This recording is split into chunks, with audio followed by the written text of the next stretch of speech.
He knows it. He knows it inside and out. That's why we call on him. And that's why we love to get a chance to visit with Bill Werner with the Minnesota News Network. Bill, good to have you coming down the road with us again.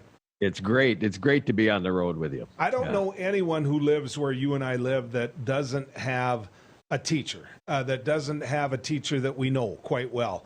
And a teacher that's been pointing out things to folks like you and I saying, why aren't you talking about? Why aren't you bringing more of this forward?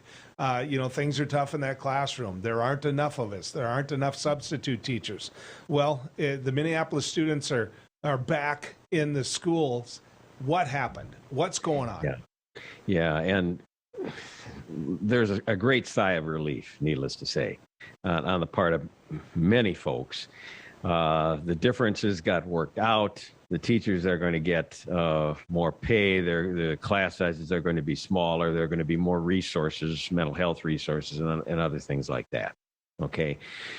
Bit of concern on the part of some. Hey, are we going to have to do extra time right into the summer as a result of this? Some people are not particularly happy about that. But that said, Minneapolis students and all students, well, it goes beyond Minnesota, across the country, right, with what has been happening with COVID, had been in and out of the classroom for some period of time, got behind in some areas. Some of them, the latest graduation rate statistics in Minnesota show a bit of a drop. Not a real huge drop, but a drop, not the way that we want to go. I'm talking about the 4-year graduation rates for Minnesota. Education officials say, well, given what's been happening in COVID and virtual learning and students in and out of the classroom, we probably did okay under the circumstances. Just telling you what they said. Everyone can make their own assessment of that. Bill, what did they get? I mean, I understand the ramifications. I understand, the cause, all of that. But in the end, what did the union get? Yeah, what the union got was some increases for their for the teachers themselves. Also, the support staff got an increase, and there are more resources available for mental health services in those areas. Those are kind of the bullet points, as it were, of what the agreement was between the union and the school district. And now it's a question of what happens at the legislature in terms of funding for schools. Democrats and Republicans have quite a different approach on that. We're getting to the point in the legislative session where April 1st, legislative session is supposed to wrap up the third week of May. So we're kind of getting into that home stretch. We're certainly going to be in the home stretch after the Easter Passover break, which is coming up very shortly. Then it's really all full speed ahead.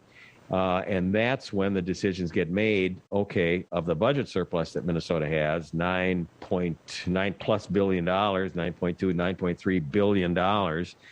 What portion of that goes to increased education funding?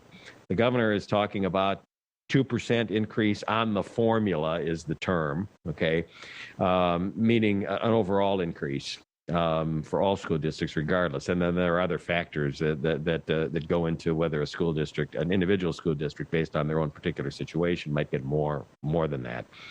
But the governor is proposing that. The Democrats in the Minnesota House of Representatives are certainly supportive of additional money for education. All the details of that have not come out yet. Republicans in the Senate, Republicans who control the Senate, are of quite a different attitude on this.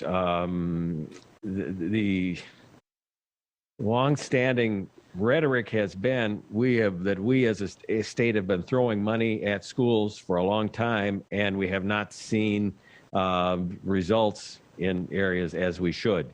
Test scores are not up to where they should be.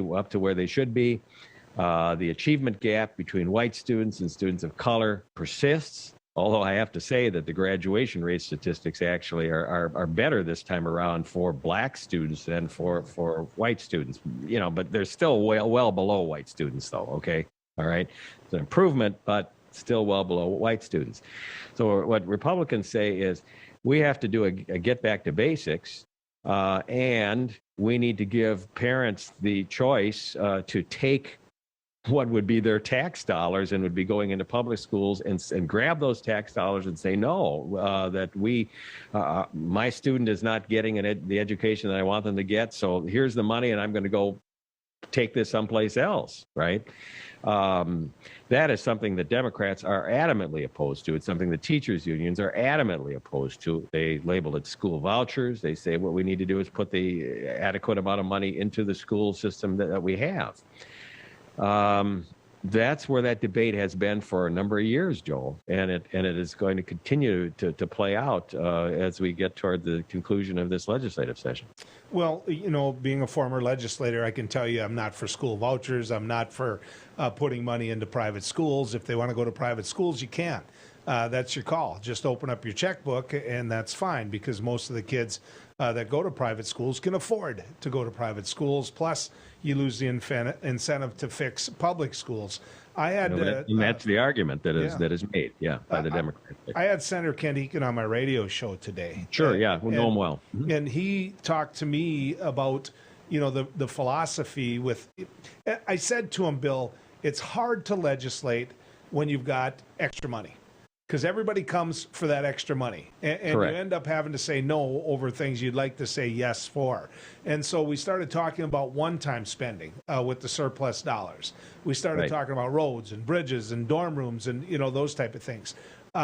When you put money into teacher salaries, you have put money into a cost that's going to be there year after year after year. It's an ongoing cost. It has what is called, in the parlance of the Capitol, tails. In other words, there's a tail of spending beyond the current 2-year budget cycle. Correct. Yes. And I think his point was, as a minority member in the Senate, was that he's not convinced they're going to be able to get what was settled here. And I don't know what pulse you're picking up in St. Paul, in the Capitol, that is behind you right now. The education funding component of the state budget, Joel, is the biggest single component of the Minnesota state budget. Okay, it always, I don't know if it always has been, but it certainly has been for a long time the largest component. Right, we have a large budget surplus here. It's about 10% of the state budget or so. Right, that's a big honker as it goes. Okay. And there are a lot of competing interests. Democrats are saying, let's do investments long term. Republicans are saying, look, we've overcollected.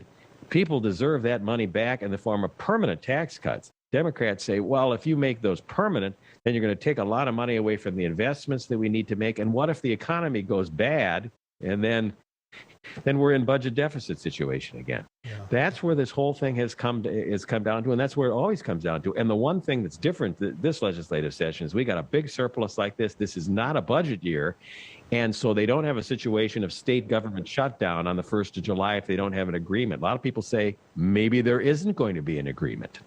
Yeah, and all or a lot of this money is left on the bottom line. In other words, uncommitted, and whoever is elected in the fall, if there's a change of control, right, one way or the other, okay, if it's not a split government as it is now, then whoever is in control gets to decide how to spend it. I mean, that's the dynamic that we're dealing with here. Bill, you're always generous with your time, and when this gets close to getting settled out and the negotiations are happening, we'll call back again, and hopefully you'll come on, okay? Oh, I always enjoy it and always look forward to it.